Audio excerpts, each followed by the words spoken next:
John's a big Tiger supporter. He just got solar power installed. He used to spend $600 per quarter on power, but with his new bill plus Metro Solar Easy Payments, he's saving $169 per quarter from day one. That adds up to $88,000 after 25 years. So no, John can't own his power company, but he can own his solar system. Channel 7 now. There's Tommy Hafey. Being chaired. Talk your damn head off.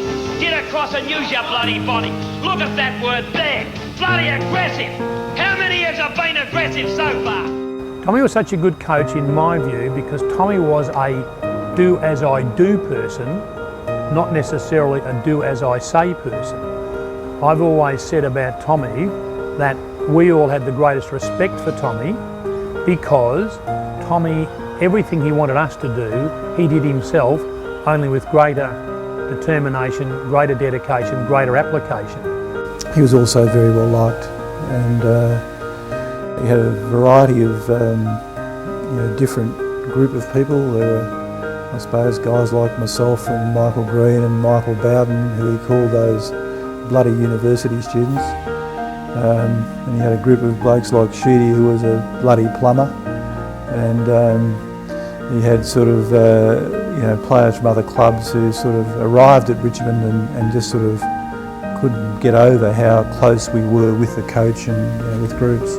He was able to relate to everyone, and he and Maureen were a formidable duo in building relationships. It was a pretty big family, a pretty tight-knit family, and I think that's what Tommy created, and Graham, and that's why we were successful. But I think Tommy's key ingredient was the respect he had from the players because we saw the application and the dedication and determination that he applied to everything he did. Therefore, Tommy always, he did himself what he wanted us to do. I want you, when you look in the mirror tonight, when you look in the mirror, you think about some of the things you can do. It's going to make you a better player and a better team person. If it is to be, it is up to me. Now, I don't say you have to be a superstar. I say being the best you can be. Yeah, following the rules and being the best you can be. The first coach to introduce Wednesday night training, believe it or not, and that was considered by a lot of his peers as coaches, the players will burn out.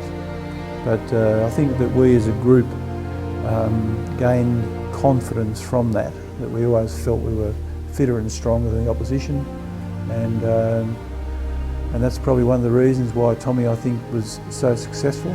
The team was a fairly boring run, and we used to have to do it Sunday mornings after we had played on Saturdays, but we found a few ways to do a couple of tricks on him and all that so he could get out of it, a few of us, and hid some cans of beer and a packet of smokes and whatever, and which you can't do now, but we got caught and he made us train twice as hard when we didn't do it the first time, so we had to do it twice.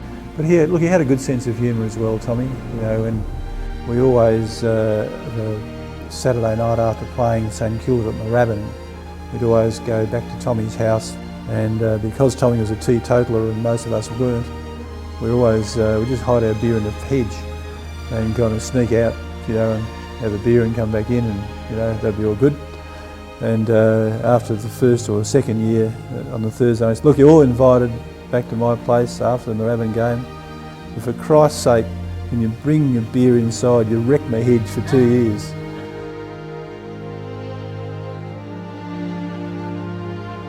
Success is a lot in your footy career. You can be around for 10 or 15 years and not have any, and that was going to be me in the 60s and early 70s at the Bulldogs, and I'm glad that Tommy and Graham become a part of my life, sporting life,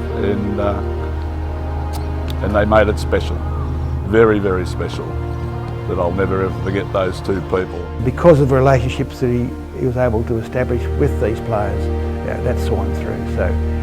So in the end, the players played not only for themselves, but they also played for Tommy.